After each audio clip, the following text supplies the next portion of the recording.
help and to create a brighter future for us by leveraging the tools of people and also capital and private enterprise. So that's a big theme of this. I think is exciting as well. Okay. The big, Mike alluded to this earlier, but the big part of what we're doing is trying to bring not only people in the Ozarks, but Americans together. We have had the opportunity to meet with people from both sides of the political aisle, food activists, Democrats, Republicans. And I just want to tell a quick story about how I think this is an interesting project that brings people together. And regardless of our political differences, something that unites us around food. Mike and I have met with Senator Blunt's office a couple of times. The first time we met with one of his longtime field representatives, who's an older man who's, the picture of the political operative, hard-boiled Republican type. He told the story, though, of as a kid, wistfully about snapping peas on the back porch of his grandma's farm, and reminiscing that even though they were not rich, everybody grew their own food and everybody had enough. And that image of breaking peas, snapping peas in the back porch was something I think a lot of you all can remember. It was the same image that an African-American food activist of about the same age as this person told in New Orleans about snapping peas on the back porch. And I think despite that disparate background between these two individuals, it was that common experience that they thought about, and they brought them together. And I think one thing we've learned is, despite the legitimate political and policy differences that we have across America, there's something about food that unites people. And generally speaking, Republican, Democrat, we all recognize that it's better to grow more of our food locally rather than ship it in from across the country or across the world. It's also better to create more opportunities locally for people. And we're all equally excited about creating opportunities for young people, for them to have a career and hope in a future that helps local family farmers thrive. So I think that's something that's exciting about this, is bringing people together, specifically in the Ozarks. The purpose of this is to reimagine our food future. And what's exciting about this from a sustainability perspective is this is built around the idea of transforming wasted energy, wasted land, and the unrealized potential of young people into a new vision of farming America. This slide speaks to something that we're excited about, in that we'll talk more about the history of this and how it's anchored right here in Springfield. But we believe that some of the characteristics of our project, which is leveraging wasted heat from a landfill to heat hydroponic greenhouses, there are hundreds of really thousands of sources of waste heat in communities of people that want to grow more of their food locally. We think that this is something, as Mike said before, first of its kind of the country, can be a model in a way that the Ozarks, in the most unlikely place maybe in the country, to demonstrate a path forward for sustainable regenerative agriculture that can also showcase some of the Ozarks know-how and resourcefulness, but a model that can work elsewhere. I want to talk a little bit about the history of this project. Many of you all know that the city of Springfield City Utilities, has a power plant at the Noble Hill landfill.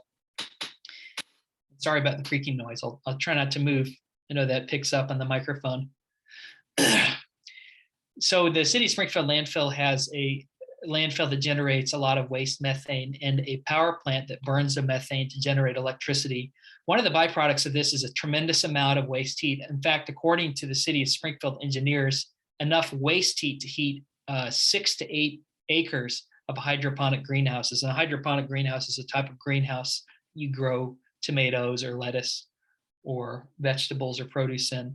So it's a tremendous amount of waste that's literally going into the atmosphere. So the city of Springfield thought, how can we take this waste and turn it into a resource that would not only grow more food for us locally here in the Ozarks, but also employ people and articulate a positive vision of local food right here in the Ozarks. So they put out what's called a request for proposal, which is a public appeal to developers and entrepreneurs across the country to say, we have this resource of free wasted heat about 60 acres of unused buffer land, land that the city of Springfield has bought up around this landfill that cannot be developed, but that is still very productive and beautiful land that can be leveraged and used towards a positive end. So they put out an RFP. Mike and I in Green Circle Projects, which is Matt O'Reilly's development group, responded to this, and the city accepted our plan to develop a hydroponic greenhouse and other things that would support our local food.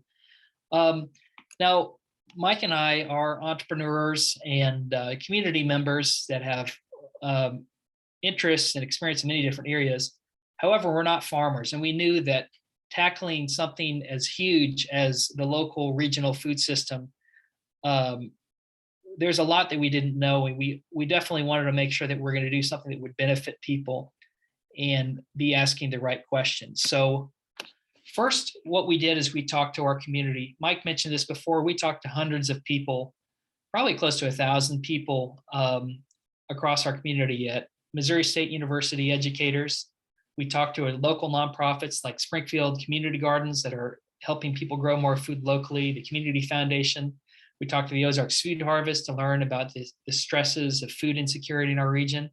We also knew there were a lot of technical challenges. So we've talked to some of the biggest hydroponic greenhouse manufacturers in the country, really in the world, and some of our experts in MU Extension and other areas. We built financial spreadsheets. We combed through market reports for the USDA, because we knew that as much as we wanted this to be a positive vision, it also had to be a strong business to support itself. The last thing we wanted to do is to create this really big thing that could not stand on its own legs financially. And one way that we did that is we talked to the customers, people that would actually buy large hydroponic greenhouse, but also local produce from local farmers. We wanted to truly understand what was the market need for local produce and local food in our area. So talking to Associated Wholesale Grocers, which some of you all know, that's price cutter supplier. AWG is the largest independent food distributor in the nation. Their second largest distribution hub is here in Springfield. So we talked to all these people to understand the problem before we designed the solution. And this is what we've learned. First of all, we learned that the food that we eat here in the Ozarks isn't grown here. The average box of produce travels over 1,500 miles from farm to table, mostly grown in California, Mexico. One thing we've learned, surprisingly, is that our bell peppers in April and May actually come from the Netherlands, which is the second largest food producer by dollar value in the world. And we think this is crazy that somehow it's better for us to grow our bell peppers in Holland and air freight them over here. But I'm getting ahead of myself a little bit. So we found that it took 1,500 miles on average for the average box of produce. And according to the people we've talked to at AWG, it costs about $7,000 just in freight costs to ship a semi-truck of produce from California to Springfield. And by the time it gets here, it's over a week old. And because of that, a third of it is ultimately thrown away by the stores, by the distributor, by the consumer. And that's a real, what I would call a food tax that we're paying because of our non-local food growth. So these are some real life challenges that we're facing that we learned talking to people in our community. We also learned the good news is that consumers and buyers really want to buy local food. There's a growing demand for local produce and an increased awareness of the higher nutritional content whenever you cut down on distribution and travel times. Local food tends to be grown with more organic or biodynamic principles, and so it's also healthier and uses less harmful pesticides. We also talked to these buyers, and one thing we've learned from some of these large buyers like Missouri State University, Mercy Hospital that have big cafeterias, AWG, is that they see a strategic business reason to grow more of our food locally, and we'll talk a little bit more about that. So it's not just feel-good things and token, I want to showcase this farmer that's growing our produce. There's a real business imperative that they are strategically looking for a solution. So when we talk to these people and we put our thinking hats on and did a lot of spreadsheets and went to some conferences and really spent about 2 years talking to folks and mulling over these ideas and interviewing people and creating business models. What we learned is that the food system that we rely on is a little bit like a three-leg bar stool. So if you can imagine a bar stool or a milking stool, if you take away one of the legs, that stool will fall over. So the resilience of our food system locally is supported by what we call three sturdy legs of food security and food resilience. How we're addressing that as the first leg is a hydroponic greenhouse that uses wasted heat and off-peak renewable power from Springfield City Utilities to grow produce for large commercial buyers.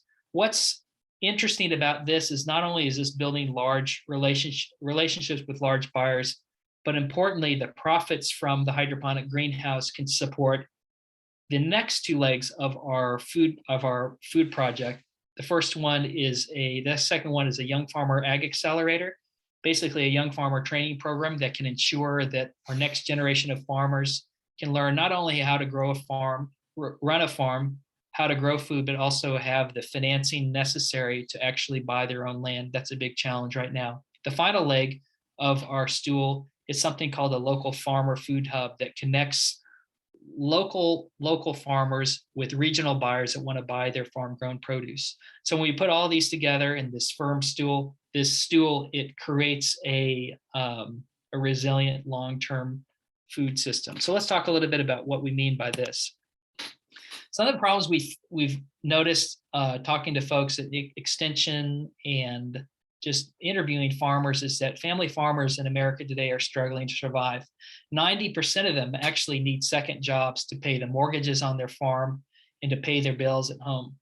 And a lot of them, frankly, are not making it, which is why you see this epidemic of farm bankruptcies, not only for the lack of financial viability of being a small family farmer. And when I say small, I mean several hundred acres and smaller, but also the real sense that if you're an 80-year-old farmer and you want to sell your farm, there's just not the capacity and the people that actually are willing to buy it because they lack access to capital or don't have the skill set to actually run a farm. So 90% of farmers that need second jobs is really terrifying. But we tell people that, and to be honest with you, that's just the image that a lot of us have of farmers, is that of course they work second jobs. It's kind of like a hobby farm. Well, it's not a hobby farm. So we use this example to kind of drive it home and flip the script a little bit. Imagine if all jobs were like farming. So imagine this is our friend Jim, who not a real banker, but an imaginary banker. Imagine that if his job in banking was like farming. So we envisioned that Jim, like a lot of farmers, Jim's working in banking is his dream jobs. He loves supporting his customers and providing for their needs and helping people find mortgages to pay off their homes. And that's really his passion, is working in the community, and he does a good job of it. And it's a good thing that he does a good job, but unfortunately, banking in this scenario just doesn't pay the bills. So fortunately, he has other options. He works nights, he works early mornings and weekends at the local barista just to pay the bills of his fledgling banking salary, which, it's kind of tough for him, but it's a small price to pay to be a banker in America today and pursue his banking dream. Now, we've said this to a couple of bankers, just, facetiously, and this definitely gets their attention because none of them can imagine working a second job just to support their banking dream. But this is a reality of farming in America today. And we contend that this is a problem if we want to get really serious about creating more of our food and building up our local food infrastructure. We've learned also with farming is that it doesn't necessarily have to be this way where farmers are struggling to survive. As I mentioned before, all these buyers want to buy local food. This represents billions of dollars of buying capacity just right here in the Ozarks. But they face a couple of challenges that are inherent to the food system as we have it now and have had it for about the last 70 years.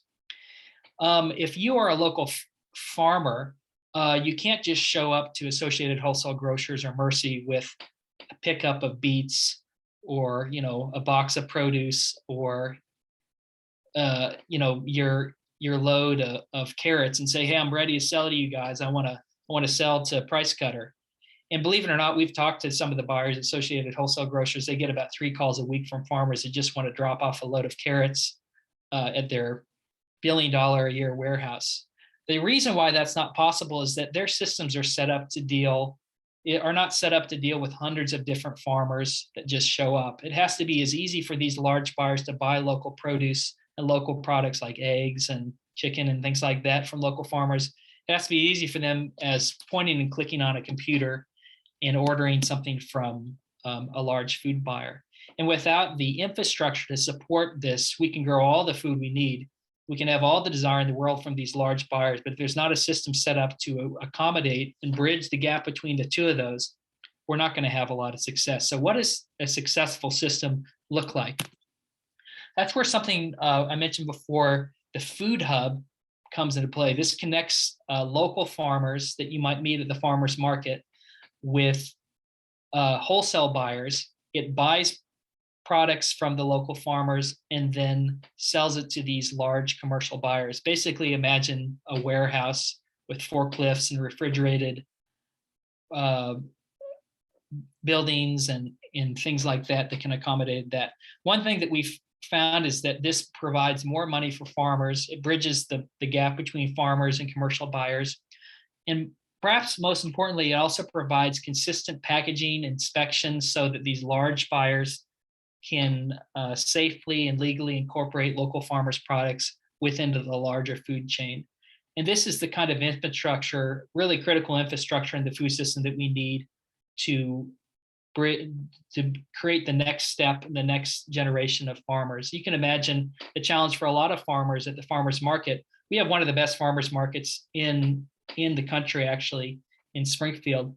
But you can imagine as a business owner, if you can only say, if your store is only open on a Saturday morning and maybe a Tuesday morning, it'd be really difficult for anybody to make a living on that. But that's what we're expecting farmers to do.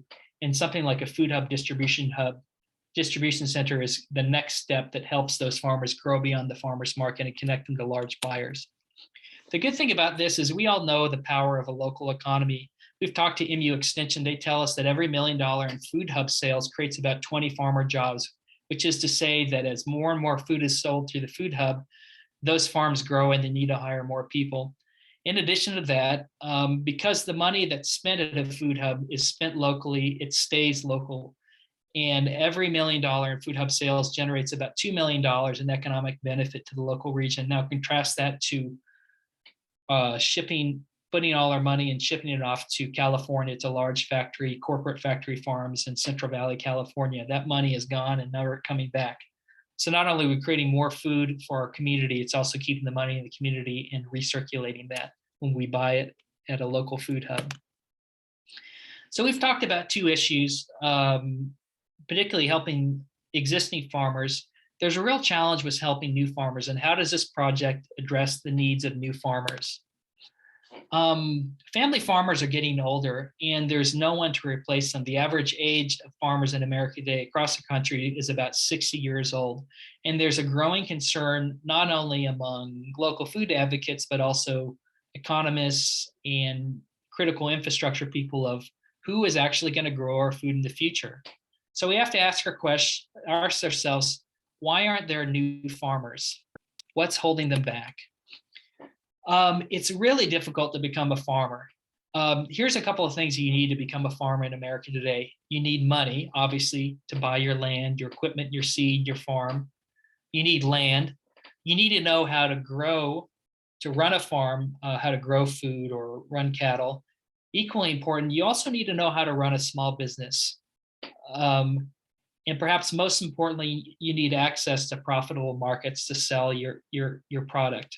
So if you don't have all these, it's almost impossible to start farming in America today. In fact, whenever you see someone at a farmer's market, particularly a farmer that seems to be doing really well, that's a remarkable story. And those people are the exception to the reality, where most people that want to become farmers, I'd say 90 to 95% of them, unless they inherited a farm, never get the opportunity to start. So one way we think about growing our next generation of farmers is a lot like baseball. if you look at a team like the St. Louis Cardinals or even the Springfield Cardinals, these professional ball players didn't start in the major leagues or even in the minor leagues. They started in American Legion, they started in Little League, they started in T-ball. And what's true for baseball or any kind of professional sports is also true for farming. To grow our next generation of farmers, you can't just expect people to become farmers. You have to start teaching kids about food and farming and growing things from a very early age. So part of the mission of Noble Hill is to reach out to young people and help them envision farming as a viable, not just a career path, but a hope and a future for them to engage in the world. We've talked to teachers at Springfield R12 School District, which is actually the largest school district in the state of Missouri. They tell us there are a lot of young people that have a lot of energy and a desire to contribute in class in their own way, but maybe they have ADHD or a lot of energy. They struggle in a classroom setting. And these teachers tell us that these same young people become like a new kid and they come alive and become transformed whenever the school takes a field trip to a farm and these kids see chickens for the first time or visit a greenhouse or walk around a vegetable garden at the Millsaps.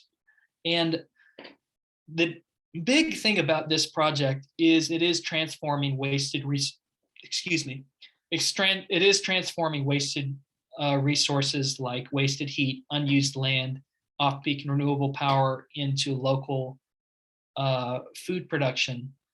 But we contend that the biggest waste that we face in our community is young people whose lives really are wasted because they never fit within a society that envisioned another future for them beyond struggling in class and struggling at dead-end jobs when they don't do well in school. And I think what Mike and I are really excited about this is in the same way when we were at school, we'd have an astronaut come and talk about the space program or a doctor or an engineer talk about what that was like.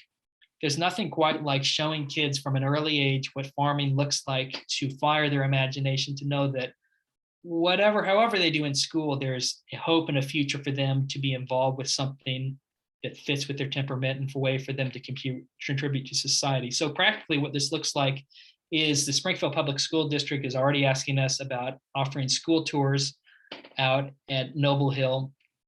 And we talked to OTC, Missouri State, and other area colleges and universities about providing internships and education for people to get practical hands-on experience and work through and become more competent in farming and learn more about that as a career.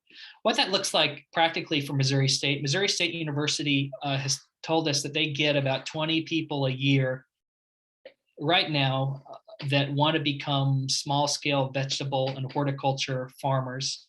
A lot of these people grew up in urban areas.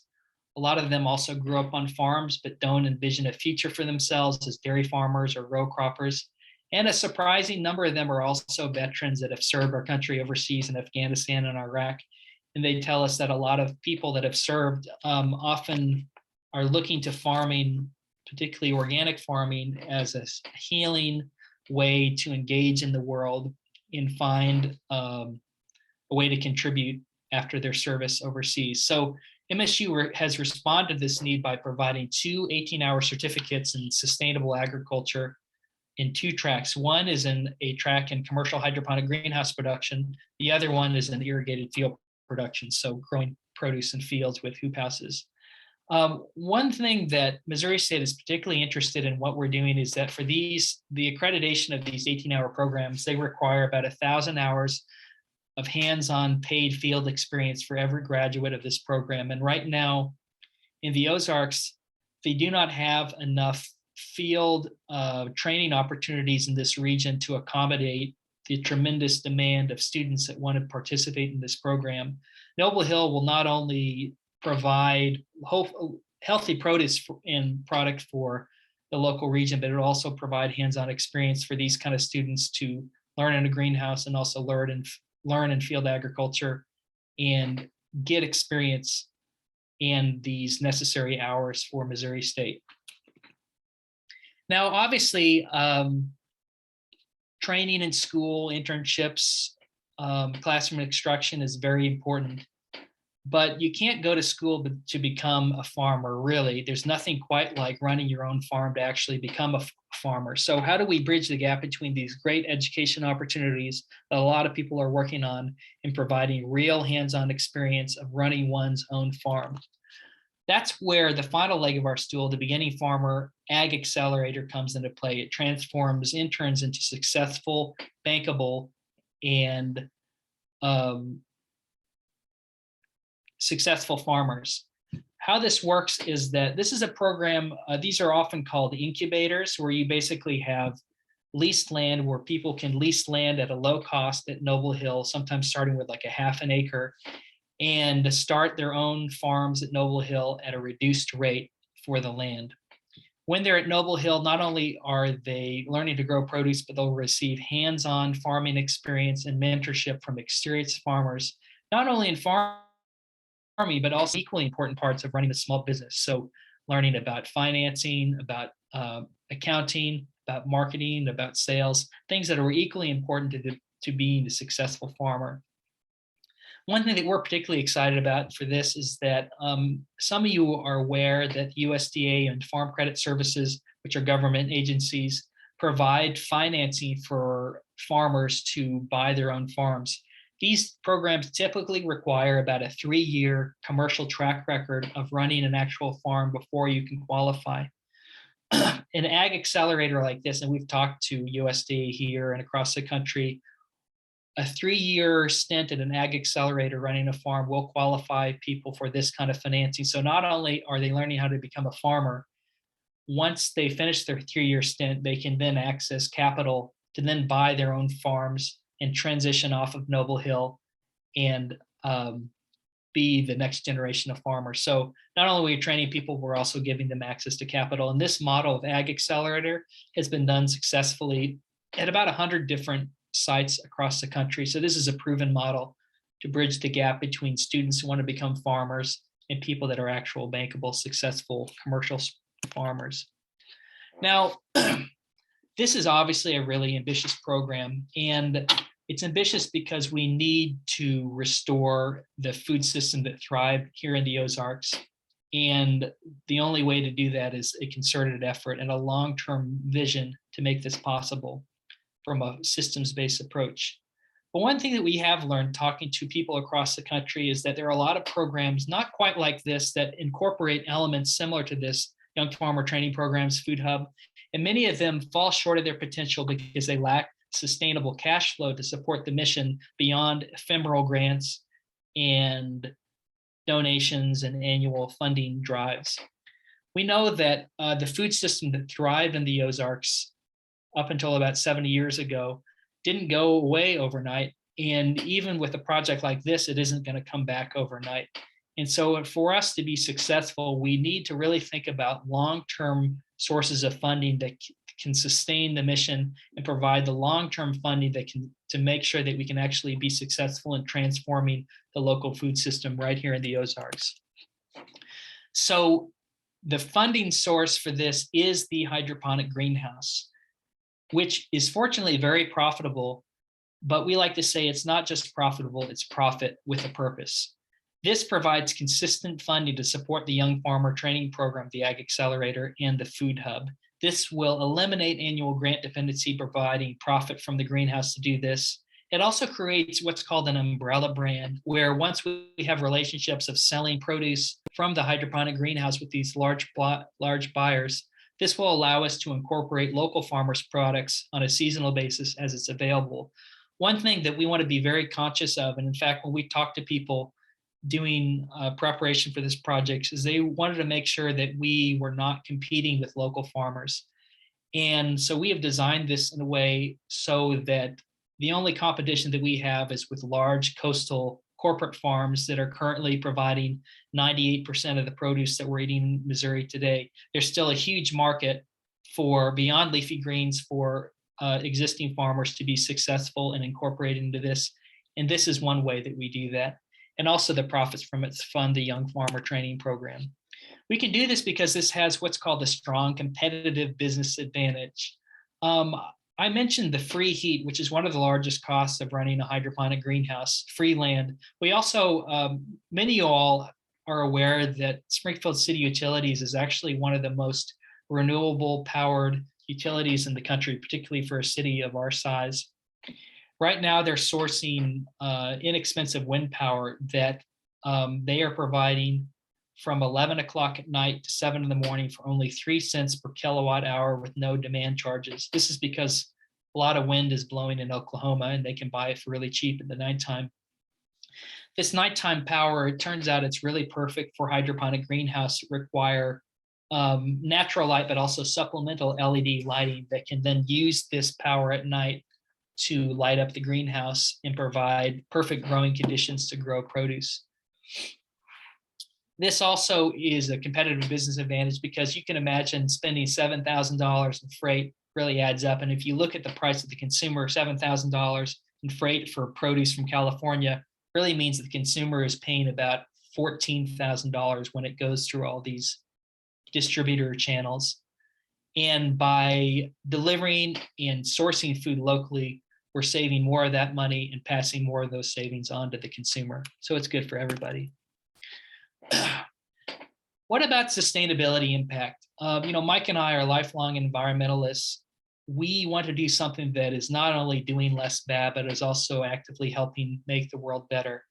By using free heat, we're offsetting the heating of using fossil fuels to heat the greenhouse by about 95%. Another thing about hydroponic greenhouses is that they use only about 10% of the water of field agriculture, which is another resource that we're proud of in the Ozarks that we can preserve. And in addition to having less transport costs, and using renewable power has another benefit to the environment.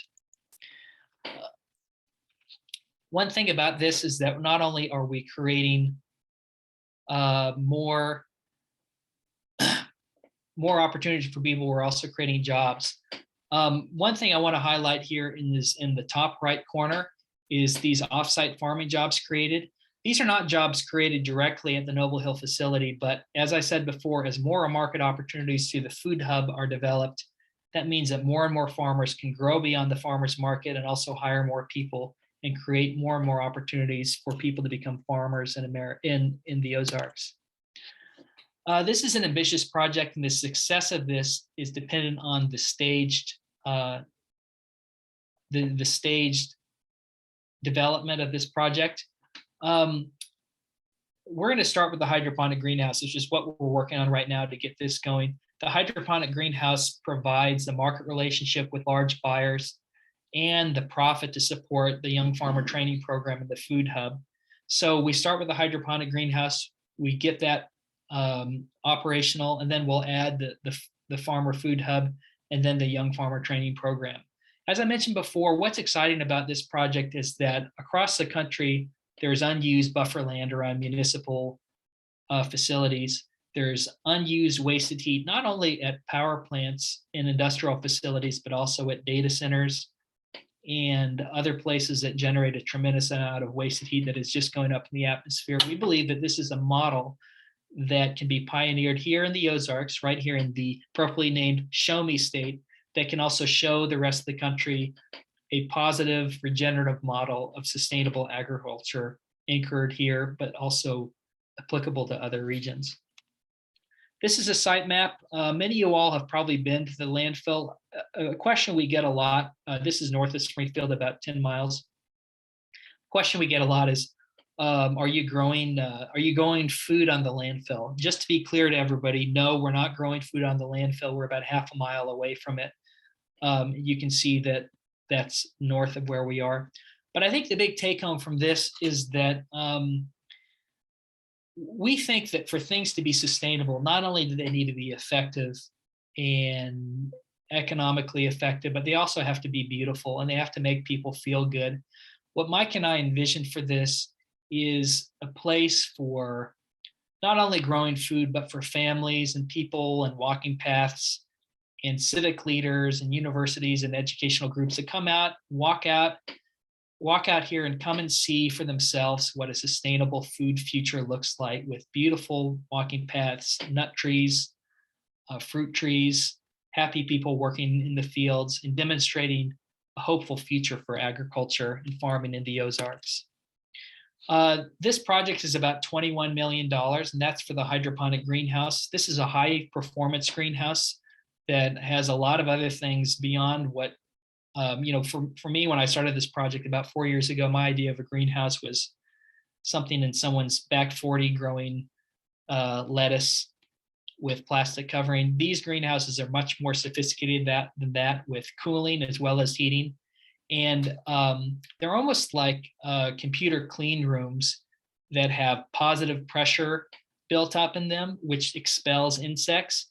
And that's significant because by keeping insects out, this allows this produce to be grown without harmful pesticides, and which is not only better for the environment, but also communicates a better price point for commercial buyers that want to buy it, and also better for the community. So the $21 million is to build this 3-acre hydroponic greenhouse, high performance greenhouse, and provide the operating capital infrastructure to get it going. Once that's successful, we're going to add this other phase, the food hub, the young farmer training program. But the profits from the greenhouse can help pay for part of the food hub and the young farmer training program.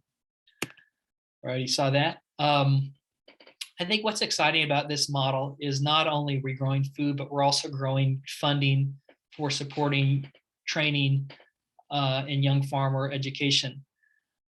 As I mentioned before, the greenhouse is very profitable and will generate about $1.7 million, not for investors, though investors will get money too. This is $1.7 million a year for the community.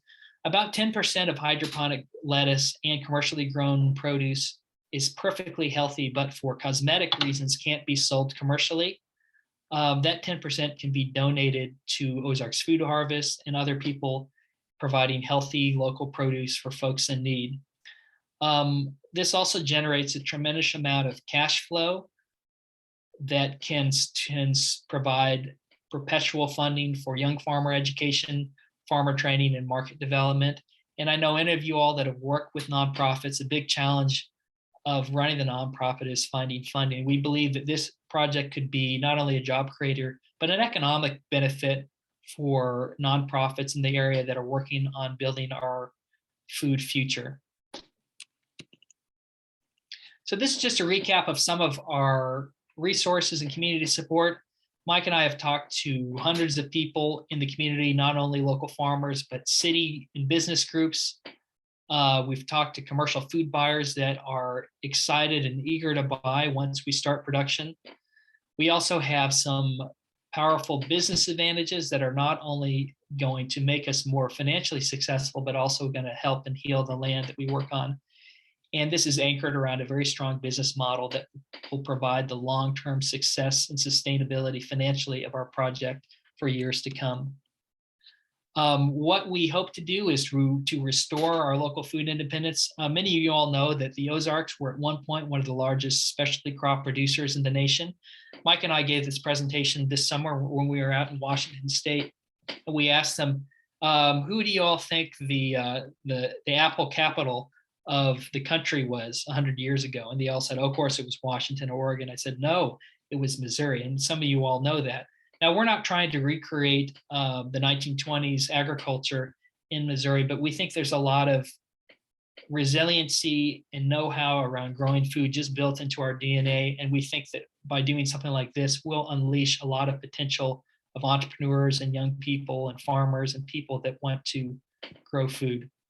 As I mentioned before, this is something that's a very positive thing that is intended to be a benefit to everybody. We've talked to a lot of people, and rather than seeing business as a zero-sum game, we want to design this almost like an ecosystem where everybody has a part to play and everybody benefits. And by creating a path forward for young farmers, people to become farmers, we can help provide the next generation of successful food growers and be a repeatable example to show other communities what's possible in their communities as well. So that's our presentation. We really appreciate the time and your commitment and stewardship of the environment through the Sierra Club. And it's been great to be here, and we'd love to hear your questions. Thank you so much. Is there any questions out here? Looks like Louise has one. Yeah, so I'm curious as to what stage you're in right now. It's going to cost 21 million to put up that greenhouse, and obviously you're not trying to pay back what it costs with your 1.7 million a year. That's going to support the apprentices and the Yeah, Louise, I can answer that. So this is a presentation for the community. This is not necessarily an investor presentation. Mhm. So I did not include the investor returns, which are one of the things about the hydroponic greenhouse is that it actually will pay for itself and also pay back the investor capital that's necessary to build the greenhouse. About what's called a 10 to 12% cash on cash return plus accelerated depreciation benefits for a lot of investors. It's very important. But I think what's exciting about what we're doing is not only giving them a market level financial return, it also shows these other community benefits of providing cash flow to support these other things like young farmer training programs.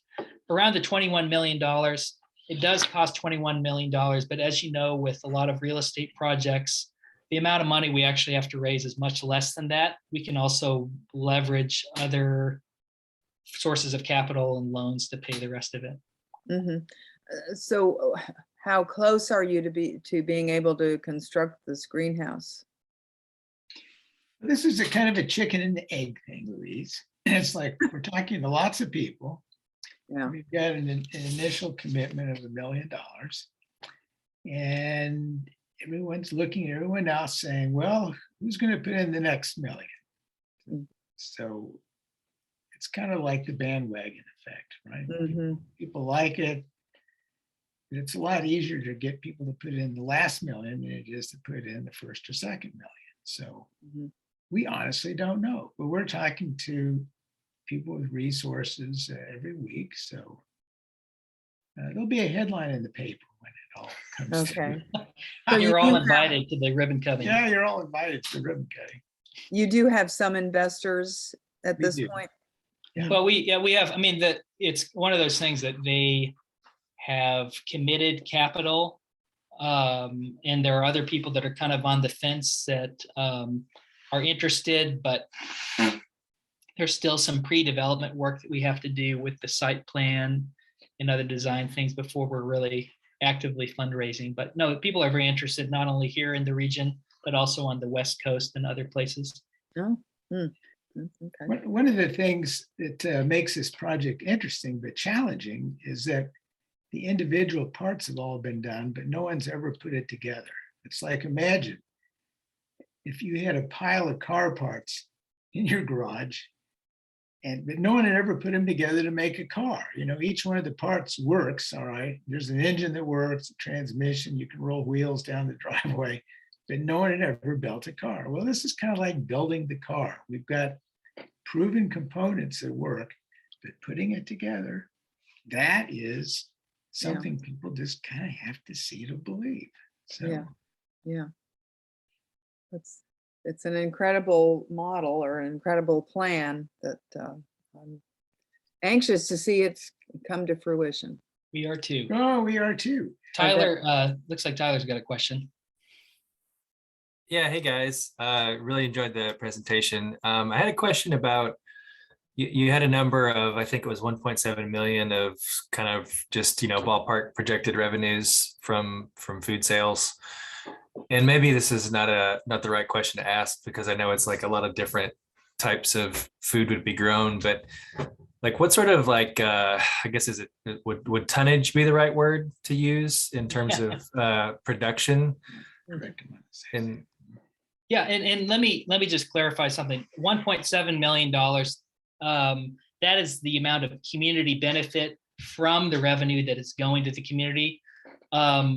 The amount of revenue from produce just for the hydroponic greenhouse is about $8.5 to $9 million based on talking to people and doing projections and figuring out what the price point is for buyers.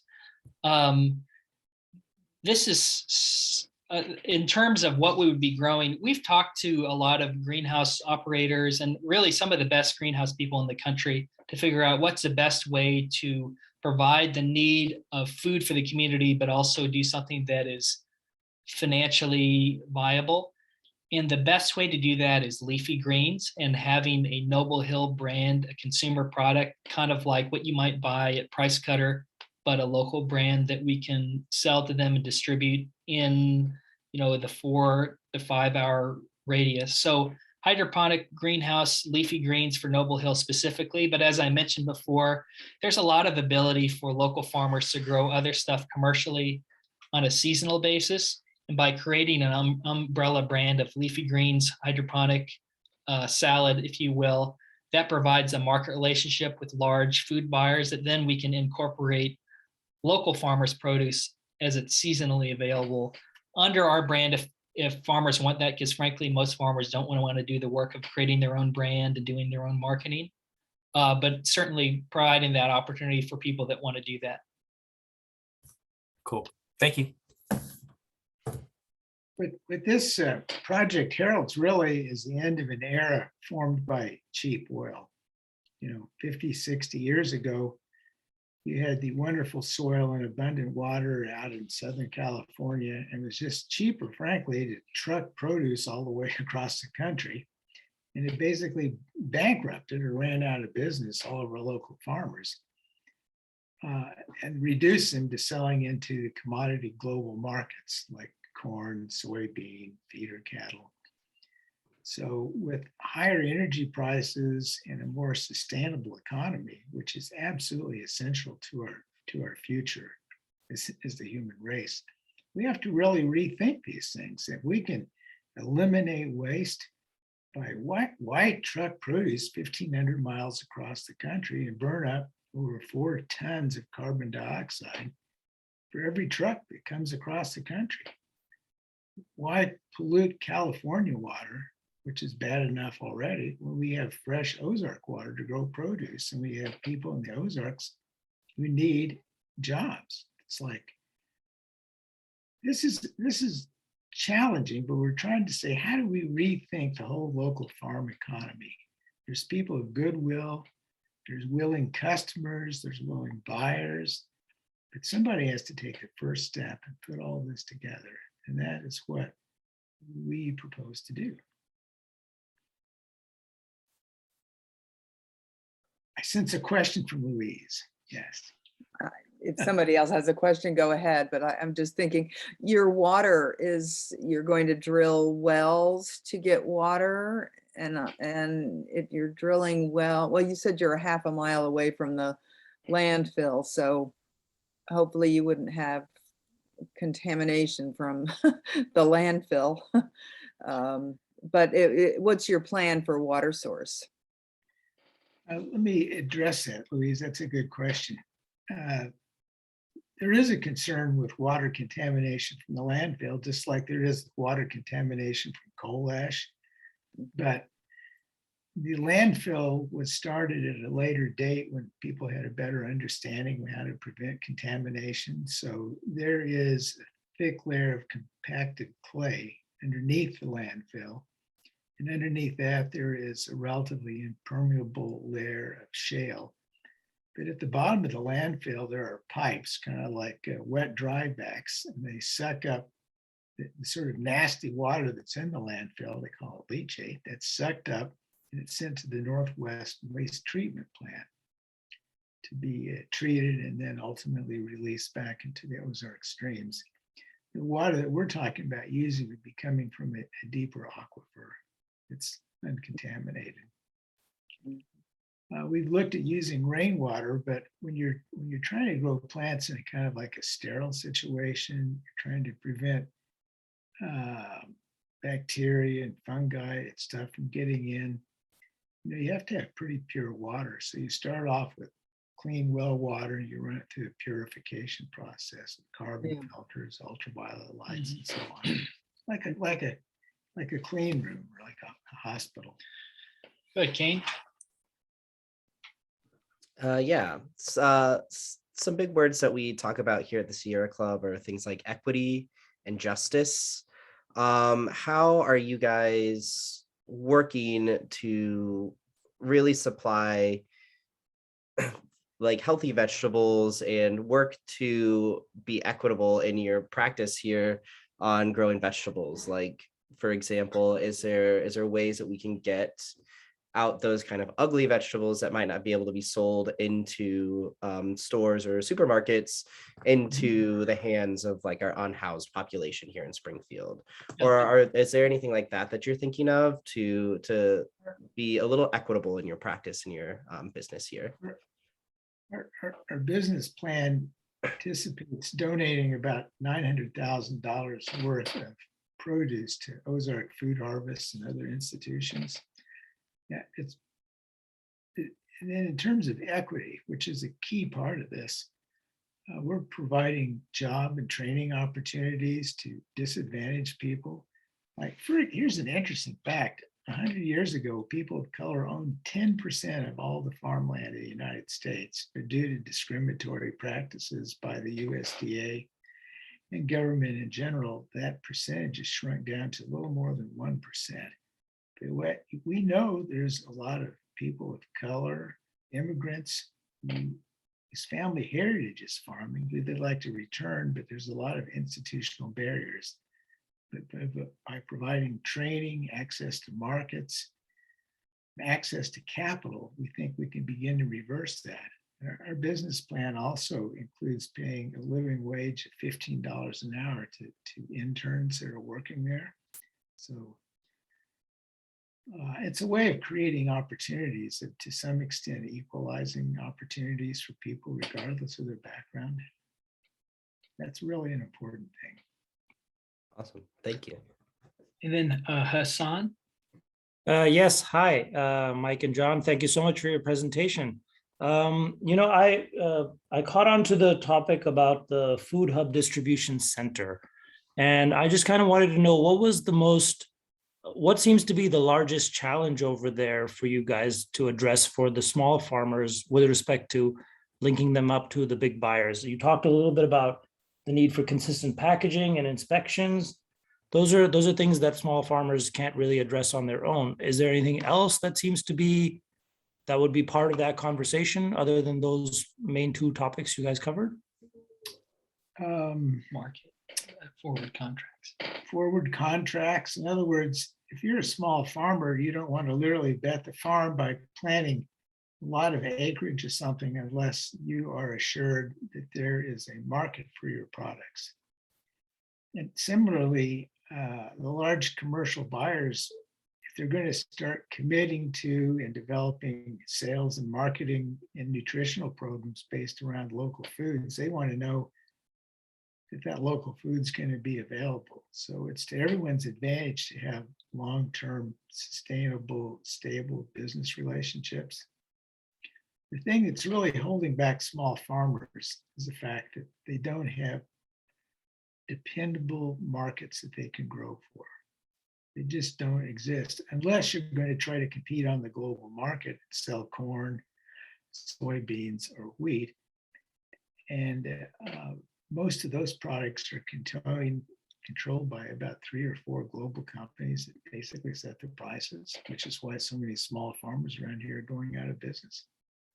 So the big thing though is, as you said before, inspection and packaging, brand development, but perhaps most important is contracts and a stable market with the security, knowing that local farmers can grow their farms bigger, knowing that there's a bigger market to buy what they're going to grow.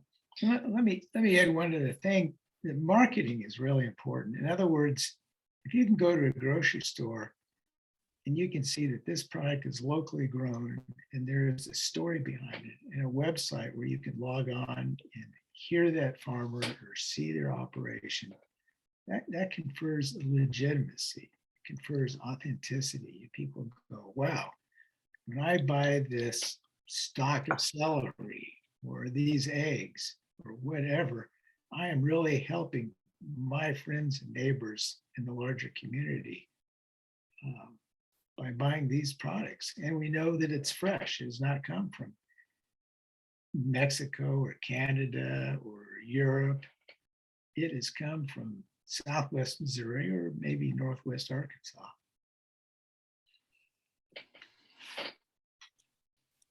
Thank you.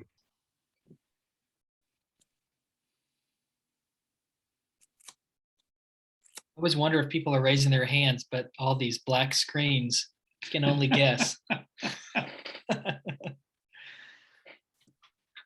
Well, I see Marissa's name, but I think maybe she's out on the river.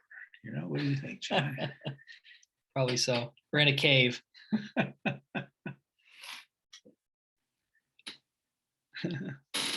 And then it says, RA, did you raise your hand? Did you have a question?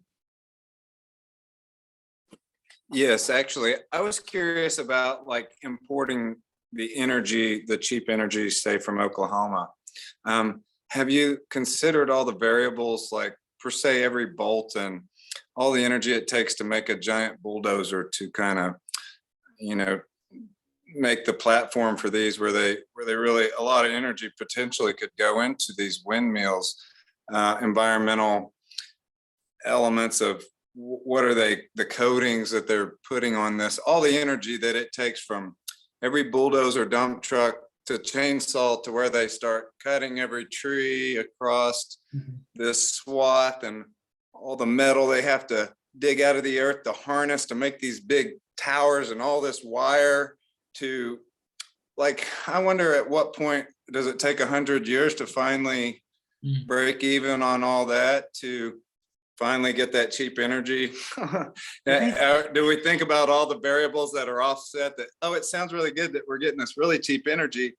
Actually, I live in Oklahoma and I see it down the street from me. It's like, oh my God, where's this energy going? But I think about all these variables of, do they really, where's the turn point at this to where it actually turns a profit? And it sounds good when you just look and blow over it, but when you look at all the variables that go into, are we not just taking one energy aspect and converting it over here and kind of turning our eye towards it? I'm curious. You raise an excellent point. And when we talk about the resources that are required to build, say, a wind turbine or a nuclear power plant, sometimes it's called the embedded energy. So for wind turbines, produces enough energy in the first 2 or 3 years to basically repay the energy debt that's been incurred to refine the steel, to make the concrete. Whereas a nuclear power plant requires more like 15 years worth of production to repay the embedded energy.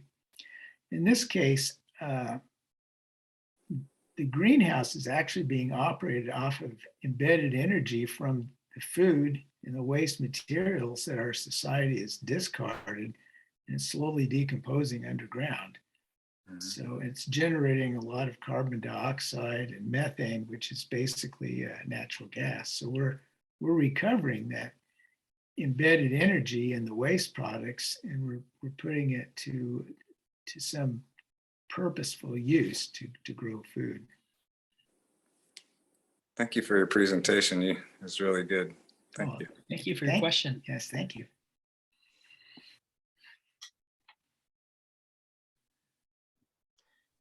Well, do we have any other questions? If you all want to learn more, I'll just put this in the chat.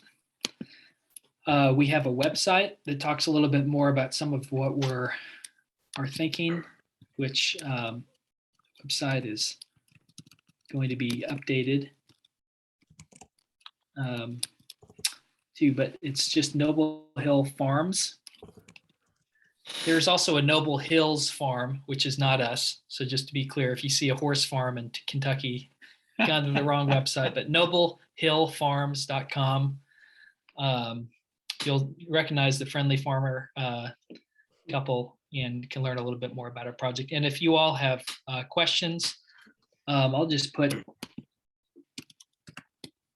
my email in here. Feel free to follow up with us, and we would be happy to answer your questions. And we're also, if you're part of other community organizations that might want to learn more about this, or and have us give this presentation to your Master Gardeners group or school group or church group, feel free to reach out to us. We're more than happy to do it over Zoom or in person. Yeah, we appreciate your time, and it's a long time Sierra Club member, although I haven't been terribly active in the local chapter, as some of my friends in your chapter know. It is so important that the Sierra Club and other like-minded organizations stand up for what's right, who protest, who actively protest and lobby against some of the things that people are doing, institutions and corporations, because when one of us speaks up, we're really speaking for 100 other people that are silent. Maybe they don't feel like they have the words to say, or they don't have the organization. So we may be at times small in number, but we represent, I think, most of the people in the country if they know where their true interests lie. And so that's part of our job, is telling people, hey, here's what's in your best interest. This is why lead pollution is bad. This is why particulates that harm your health are bad. You know, let's well-being is more than just an increase in gross national product. Our national well-being depends upon people having a sense of safety and security in their homes, a sense that they'll have job opportunities, educational opportunities, a sense of security and happiness and stability that makes for healthy people and stable families. That's really what I think the Sierra Club in large part is working towards, a better, more just world. So we thank you for your time tonight. And thank you. Thank you both. Really enjoyed it very much. And Yeah, if you'd like it to, was amazing. if you guys would like to get more involved with the Sierra Club, here is my email. I am a community organizer here in Springfield for the Sierra Club, and Louise Wienkowski, who's also joined us, is our chair of our local group here. So if you guys would like to know more information, give me an email, or even follow us on Facebook at Missouri Sierra Club or Sierra Club White River Group, which is our local group right here.